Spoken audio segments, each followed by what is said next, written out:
દીકરો જવાન થઈ ગયો અને બાપને ચિંતા વધી, પણ હવે દીકરાની હગાઈ કા કરશું?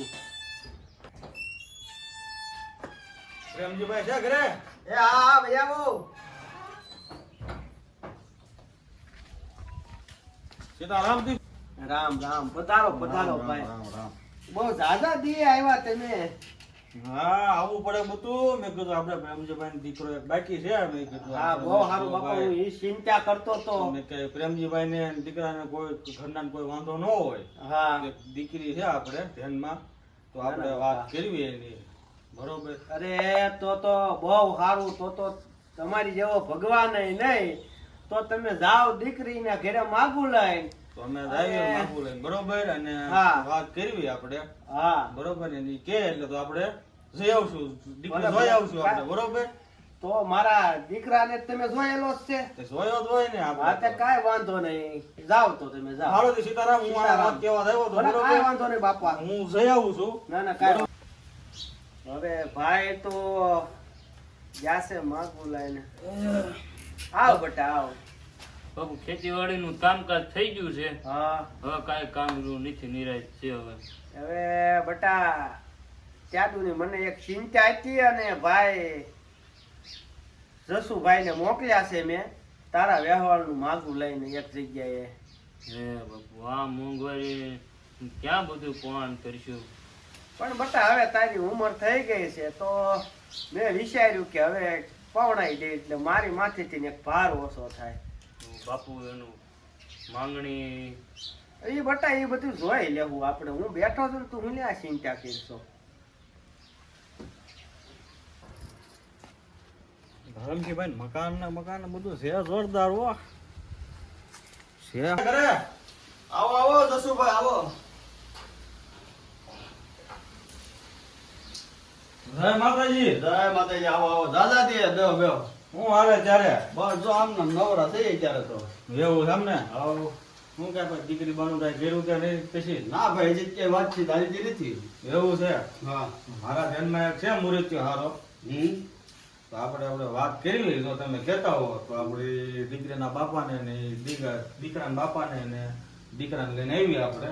હવે તમને ખબર હોય, તમે બધું જોયું હોય નહીં દીકરો હારો એમાં ના નહીં. તો તમે તાર બોલાવી લ્યો. તમે જોયું એમાં કઈ ખાઈને હોય નહીં.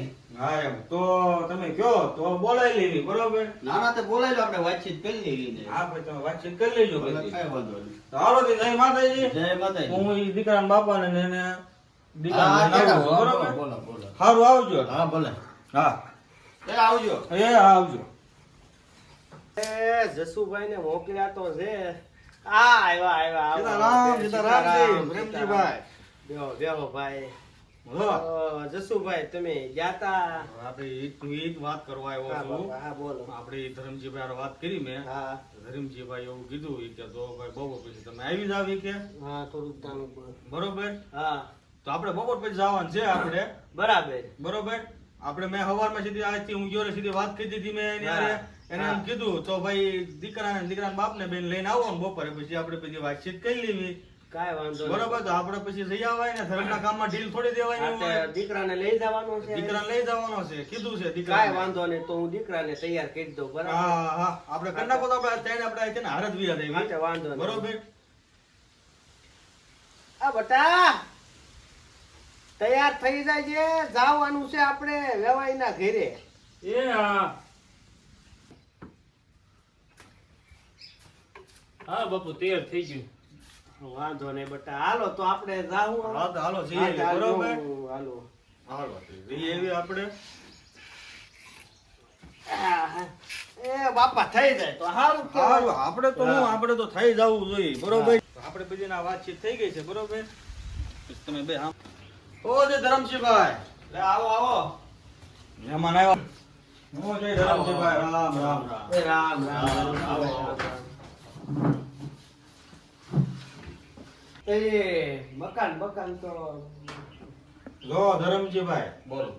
આ પ્રેમજીભાઈ દીકરાના બાપા. બરોબર. અને આપણે મુરીત્યો છે દીકરો આપણે વાત કરી હતી એવડી. બરોબર. હવે તમે તમારી રીતે વાતચીત કરી લો. તો ભાઈ આપણા દીકરો શું ધંધો કરે? તો પ્રેમજીભાઈ આપણે દીકરો શું ધંધો કરે છે? અત્યારે તો ભાઈ ધરમસિંહભાઈ ઈ ખેતીવાડી સંભાળે છે અને ગામડે રહી તે અમારે જમીનો સહારો છે. કેમ ધરમસિંહભાઈ? હવે એમાં એવું છે ને ભાઈ, મારી દીકરીને મારે સિટીમાં દેવી છે. ગામડે મારી દીકરી રહે નહીં, ખેતીવાડીનું કામ તો એ કરે જ નહીં. હા હા હા આપણે પ્રેમજીભાઈ હારે એક શરત રાખવી, હા હા જો મારી દીકરી ગામડે નહીં રહે હા હા બરાબર અને એ સુરત રહેવી પડે બરાબર અને એના ઘરના મકાન સુરત હોવા જોઈએ, જો એ બધું હોય તો આપણને વ્યવહાર મંજૂર છે ને આપણને દીકરો ધ્યાનમાં આવી ગયો છે. એમ ને? બરોબર, આ એને મંજૂર હોય તો આપણું પાકું. પાકું. હા, પણ દીકરી ગામડે નહીં રહે. તો કાંઈ વાંધો નહીં, તમારી શરત પણ અમને મંજૂર છે. બરાબર, તમે કહો તમારી દીકરીને ગામડે નહીં રહેવા દેવી અને સુરત અમે બે મણ અહીંયા રહેવું, ખેતીવાડી સંભાળશું અને એવું લાગે તો અમે હારે જાવું થોડાક દિવસ અને બાપા તમે કહો ઈ પ્રમાણે તમ તાર તો ગોળ ધાણા ક્યારે ખાવી? ગોળધાણ આપણે કાલે જ ખાઈ લેવી, પણ હવે તમે સુરતમાં મકાન નું લ્યો, હા હા બરોબર, અને આપણે લગ્ન તમ તાર ઓણ કરી દેવાના. કોઈ વાંધો નહીં, હાલો બાપા તો પાકું ને? પાકું પાકું. હાલો હાલો, રામ રામ. રામ રામ. ભલે ભલે. હાલો આવજો બાપા. ભલે. આવજો. તો પાછા ગળા મોઢા કરવા આવું. કાંઈ વાંધો નહીં. હાલો હાલો, આવજો ધરમસિંહભાઈ. આવજો આવજો. કે દીકરાના હગાઈની વાત તો કરીને આવ્યા પણ હું બાપુ તમે બહુ ઉતાવળા થઈ ગયા. તમારે આ ક્યાં કરવાની હતી? ક્યાં સુરતમાં મકાન છે એવું? હજી આપણે જમીનમાં પાક નથી થયો, નથી કાંઈ વેચાણું. અરે બટા, સંતાથી ને વધારે બીજું માવતર ને શું હોય?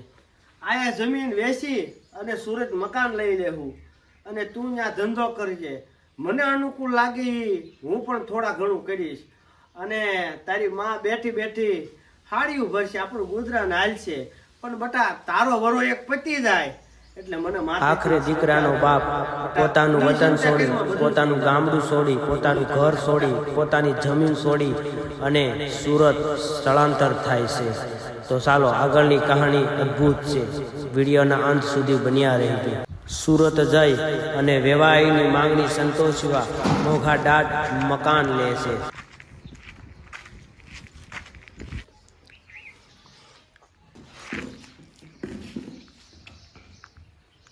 આ મકાન આપણે બટા સુરત જે સારું થઈ તો ગયું ને. બે હા. આ છે મકાન, આપણે આ આપણો આશરો અને હવે આપણે ઉપાધિ નહીં. પછી તારા લગ્ન ઈ એમ કે એવાયેલા કે સુરત કરવા છે તો સુરત કરીશું, ઈ એમ કે ગામડે કરવા છે તો ગામડે કરીશું. પણ બાપા હવે આપણે ગામડે તો જ્યાં જેવું તો રહ્યું નહીં ને. કાંઈ વાંધો નહીં બટા, કોક જાય ભાઈના મકાન ઉશીના પાસીના લઈને દીકરો સુરત જઈને દેવાદાર બની ગયો. લેણાના ભાર અને ટેન્શનથી દારૂના રવાટે સડી ગયો. ખોટી શાન માટે લીધેલું લેણું આખરે ઘર અને જીવન બંને બરબાદ કરી ગયું.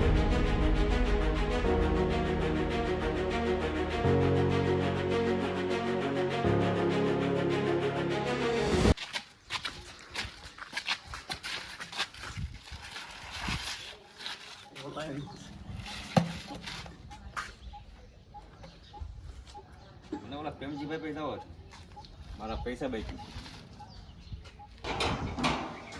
એટલે ક્યાં ગયા પ્રેમજીભાઈ? છે ઘરે? હા આવો આવો.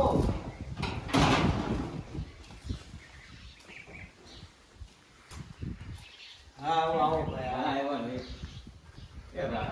એટલે આ તો શિકાનો ભાઈબંધ લાગે છે. હા. કેમ ભાઈ અત્યારે ભૂલો પડ્યો શીખો તો? હવે એમાં એવું છે ને પ્રેમજીભાઈ, હા તમારો જીગો મારી કામ કરતો હતો હા અને મારા પૈસા 15 થી 20 લાખ રૂપિયા લઈ ગયો છે. અને તમારો છોકરો દારૂના ગવાડા ચડી ગયો, તમને ખબર છે કાંઈ? હમણાંથી મોડો આવતું હતું, હું એમની માને પૂછતો હતો તો ઈ એમ કાંઈ એનું માને દીકરો હંમેશા વાલો હોય એટલે ઈ આડાવું મને કહી દીધું, પણ આવ્યું મને નહોતી ખબર. હું તમારો છોકરો દારૂ પીવે છે, જુગાર રમે છે, મારા 15 થી 20 લાખ રૂપિયા વાપરી ગયો છે. હું વાત કરો છો? હા. 15 થી 20 લાખ રૂપિયા હું તમારા પૂરા પાડી દઈશ, પણ તમે કાંઈ પોલીસ ફરિયાદ કે એવું કાંઈ ન કરતા. કાંઈ વાંધો નહીં. કાંઈ વાંધો નહીં, તમે જો સર મેં આ જવા દઉં છું તો મારા 15 થી 20 લાખ રૂપિયા આવી જવા દઉં. ના ના કાંઈ વાંધો નહીં. જો પ્રેમજીભાઈ, તમારી પાસે પૈસાની સગવડ ન થાય તો મકાન તમારે ખાલી કરી દેવું જોઈએ મને. અરે પણ કાંઈ વાંધો નહીં, તમે કહો એમ. હા એમ. મકાન ખાલી કરી દઈશ. હવે બીજું તો શું કરવું મારે? વાહ, પ્રેમજીભાઈના મકાન એવા છે હો. એ આવો આવો જસુભાઈ, આવો બહુ ઝાઝા દી આવ્યા. મકાન લઈ ગઈ જો આપણે આ તો મારી એવું હા, પ્રેમજીભાઈ. ના ના ના, આવો ઉપર ભાઈ આવો, અહીં આવો. હા, મેં કીધું હું આ મકાન તો હારા લઈ લીધા છે હું તમે તો એમ. હવે ઈ દવાને તો એ દેહમાં તો બધાય મજામાં ને? બધાય મજામાં. બોલો વિહિલો ને બધાય તામ બધાય રેડી છે ને? અરે એ બધાય વાંધો નહીં. જાણકારા કરે બધાય. કેમ પ્રેમજીભાઈ મોઢામાં છે નૂર નથી? અરે ના, એવું કાંઈ નથી જસુભાઈ. ટેન્શનમાં હોય એવું લાગો છો, કાંઈ થયું નથી ને? અરે જસુભાઈ, તમને વાત હું કરું. હું છું છે તો કયો. દીકરો થોડાક અવળા રવેડા સડી ગયો હે, હું વાત કરો તમે? અને લેણું પણ કરી નાખ્યું. આપણા જગ્યાએ લેણું કરી નાખ્યું? હા, એની વાત જાણજો. હજી 2 દી પહેલા જ તેનો ભાઈબંધ આવ્યો તો હા હા. અને એ કઈ નહીં ગયો, લેણું ભરી દેજો, નકર આ મકાન પણ ખાલી કરી દેજો. હું વાત. પણ જસુભાઈ, તમે અત્યારે આવ્યા સુરત, વોશિંગ્ટન, મારે આપણે તો વાત થઈ હતી. તાણ. આપણે ઓલી વાત થઈ તો તમને યાદ છે? હા, મેં કીધું લ્યો આપણે આટો બાટો મારી. એટલે લગન બગનની વાત લઈને આવ્યા છો. હા, હું હારા હમાસાની વાત લઈને આવ્યો હતો પણ હવે તમે ખોટું ન લગાડતા. કા એવું શું વળી? દીકરી બાપા જે હતા ને હા, એના કોઈક હગાવાલા રહેતા હશે. હા, હોય ને બાપુ, બધાય ને હોય. એને થોડીક નજર રહી ગઈ છે આપણા જીગા માથે હા, અને એને ખબર પડી ગઈ છે આ થોડીક આપણા ભાઈના વાળા લખનની. હા. એ ભાઈ ના પાડી છે આપને ધરમસિંહભાઈ કે મારી દીકરી ના નથી દેવી એમ કીધું છે. અરે જસુભાઈ, આ હું લેણામાં આવી ગયો પણ કાંઈ વાંધો નહીં, એમને રહેવાય નહીં, જે ગમ્યું ઈ. હા, એ તો પછી એમ જ હોય, હિંમત નો હારો. બરોબર, કાંઈ વાંધો નહીં જસુભાઈ. હિંમત નો હારાય, હિંમત નો હરાય. આખરે જસુભાઈ, દીકરીના બાપની માંગણીઓ અને અત્યારની જનરેશનની માંગણીઓથી એક દીકરાનો બાપ લેણામાં ગરી ગયો, એક દીકરો વ્યસનમાં ગરી ગયો અને આખરે બધું જ બરબાદ થઈ ગયું. બધું જ બરબાદ થઈ ગયું. જય માતાજી મિત્રો, આજની સ્ક્રિપ્ટ અમારી કંઈક અલગ હતી, કંઈક સમાજને સંદેશો દેવા માટે હતી કે આજના યુગ પ્રમાણે જે કંઈ દીકરીનો બાપ માંગણીઓ કરે છે કે સરકારી નોકરીથી લઈ અને કાં તો વિદેશ આઉટ કન્ટ્રીમાં દીકરો આઉટ કન્ટ્રીમાં હોવો જોઈએ અથવા તો સુરતની અંદર ખૂબ મોટી જાયદાદ માગે છે. અત્યારની દીકરીઓને ગામડે ગાય ગામડું અને ખેતી ગમતી નથી અને જે સુરત જઈ અને પોતાના દીકરાનો બાપ દેણાદારમાં ગરી જાય છે. એટલે મિત્રો, સમાજ માટે નહીં, પરિવાર માટે જીવો. ખોટી શાન દેખાદેખી જીવન બરબાદ કરી નાખે છે. તો મિત્રો, આજનો વિડીયો તમને સારો લાગ્યો હોય તો લાઈક, શેર અને કોમેન્ટ જરૂરથી કરતા રહેજો. હજી આવા નવા વિડીયો તમારા માટે લાવતા રહીશું. જય માતાજી, અસ્તુ, જય હિન્દ, જય ભારત.